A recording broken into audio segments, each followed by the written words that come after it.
qualifying's worse.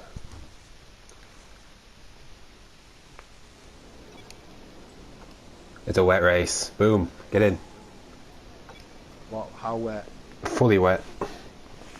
All wet? All wet, baby. Let's load that wet setup, baby. I did some running in the wet.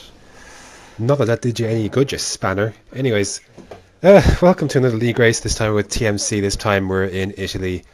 And yeah, I mean, so there's a wet race. I was fairly confident going into it. I'd done some wet running. And so I thought, okay, you know, look, my whole preface of this is I hate it. Like, this track is shit. This track sucks balls, and I hate it. I absolutely hate it. So I was just looking forward to this one being over with. But I thought, okay, I did some wet running. The pace looked okay in the wet running I did offline. So I thought maybe I might stand a chance. I did a 21.2 on the wet setup, and I couldn't improve on that. I bottled all the attempts afterwards. So starting P10, it is a fully wet race, but I went in with a bit more optimism than maybe I would have if it was dry, because again, I just hate this track. It's just absolute ball sack, and I don't really care. So yeah, gonna be a tough race, but I thought, okay, I got the setup. It felt okay. Let's see what we can do. So start from P10. Let's see what happens. So lights out and away we go. Tentative start. I think Richie's going to get the jump on me here off the bat. Turn 1 here is just absolutely ridiculous. I could not see a damn thing. And honestly, I was lucky not to lose part of my front wing, but just making your way as carefully as you can. Just tiptoeing around. And congratulations, Wesker, for cutting the corner and gaining 1,000 positions. But he's going to, I think he just lets people back through. I think he lets people back through. At least me and Richie, at least. But anyway, so I've gained a position, but I've lost a position at the same time. So I remain in P10.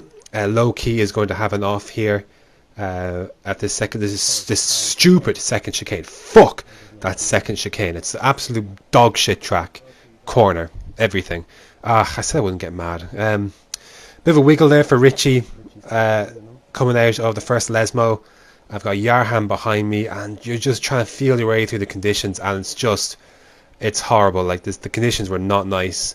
I never felt comfortable at any point during this race with this setup. I felt comfortable enough in time trial that I was driving okay, but I just didn't feel one with the setup in the wet, and that cost me a lot of time. But anyways, Richie's going to get a horrible run out of Ascari, and it's going to be a very easy move for me in the end to just zip by him into P8. So look, it's not a great track for me, but I thought, okay, P8 to start. You know, could be doing worse. And there's the pack, like some Paddy and I don't know who else at this stage. But anyways, making the way through. Look, it's such a tough track. I mean, I said to myself before I did this, I wouldn't get mad at the race because there's no point getting mad at it, especially that track I absolutely hate. So, but going into turn 1, there's an almighty pile, and I'm kind of thinking, interesting. I wonder what's possible here. Shitaly, I believe, is going to have an off, and so I'm going to zip by around the outside of the Curva Grande into P7. I thought, okay, look, I'm in a decent position here. Like the conditions are tough. I'm not happy with the setup of the car, how it's feeling in the race, but I've made some positions, and that's all I can ask for at this stage of the race. Later that lap, I'm having to defend from Yarham. I go very defensive into Ascari. Take this very tentatively. Yarham's basically pushing me along, and so I'm going to go defensive. Paga is right behind Yarham as well. Going defensive into the Parabolica, it's going to be tough. I get hit from the rear by Yarham.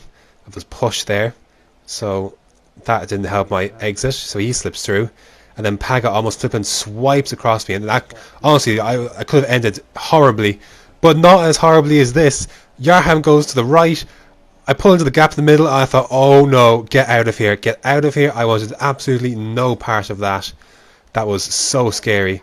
Anyways, Paga and Yarham are going to have an off here, and I'm going to slip by both of them again.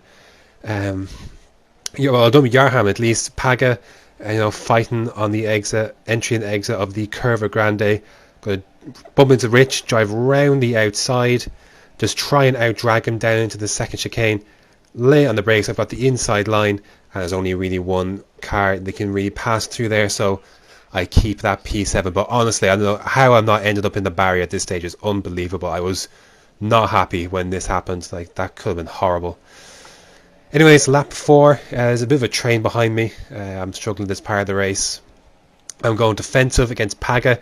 He goes to the inside regardless. I thought, for flip's sake, I'll give you the room if nothing else, because I have respect for my fellow drivers. I give him the room. He cooks himself into turn 1, of course, and then I end up being screwed because he's absolutely just done himself into turn 1 and 2, and I can't go anywhere there, and I lose 3 positions as a result. So I am very not happy at this stage of the race, but I'm still in 10th, still with a point. But I'm not too, because at this stage I already knew that the setup of the car didn't feel good, and I just wasn't happy at all. And I knew that it was going to be an uphill battle from here on out in P10, with Steve close behind me in 11th. Lap 15, literally that was it. Like, I stayed out longer, just on the off chance maybe that the conditions might have cleared up for intermediates. All that next stint was just defending from Steve and Yarham, basically. That's all that was. So, popping the pits the same lap as Wesker, and I'm putting on the wets. The track wasn't ready for intermediate at any stage in this race. And you're going to see that I've lost a fair bit of time by staying out a bit longer.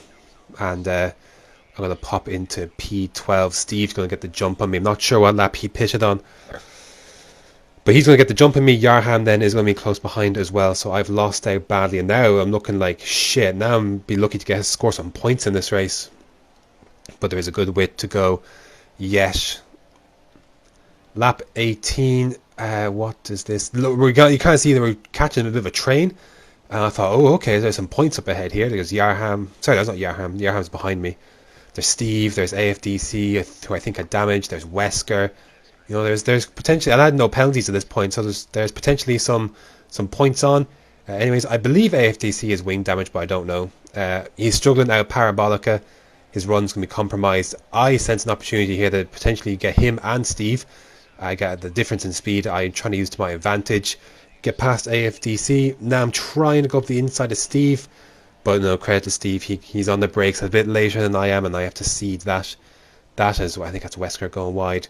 AFDC tries to have a sniff at me again, but nothing doing, so I move it to P11. So points position is right there. It's right there for the taking if I can just keep it clean, keep it out of the barrier, and just not get a penalty.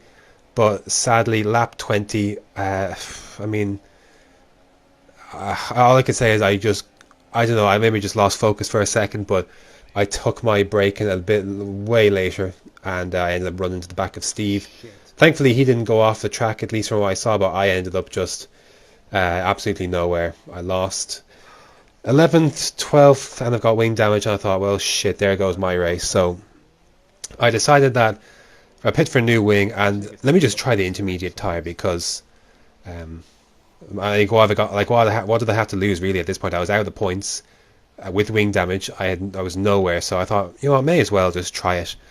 Jeff said that he thought that maybe the conditions might have been ready to switch. I thought, you know, I've got nothing to lose, so I decided to do it, and that's it. Like, I could have just quit at this point, but like, that's not me. I don't like. I will always, if I can, I will always finish a race. I will always do that, even if I had easy reason to quit. And look, I could get angry at this, and I kind of was a tad earlier in this commentary, but there's just no point. Like, there's no point getting mad.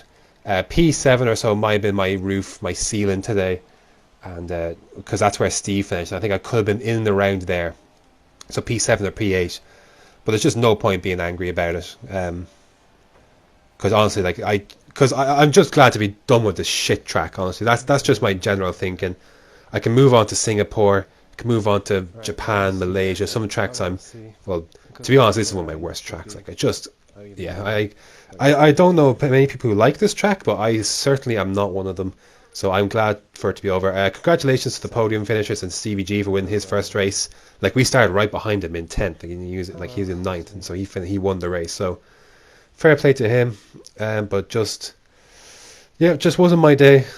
Seb never felt right. The pace wasn't there as a result, and then I just had my own incidents. But yeah, such is Monza. glad to have that over with. Next up is Singapore, so I'm looking forward to a better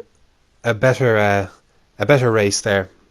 Because honestly, this is my worst result in a long time. This is only the second time this season I've not been in the points, so these are fairly rare for me, and I like to keep it that way. So, anyways, I look forward to Singapore next time round. And until then, goodbye from this shit track forever until I have to do it in DNS. Great. All right. Till next time.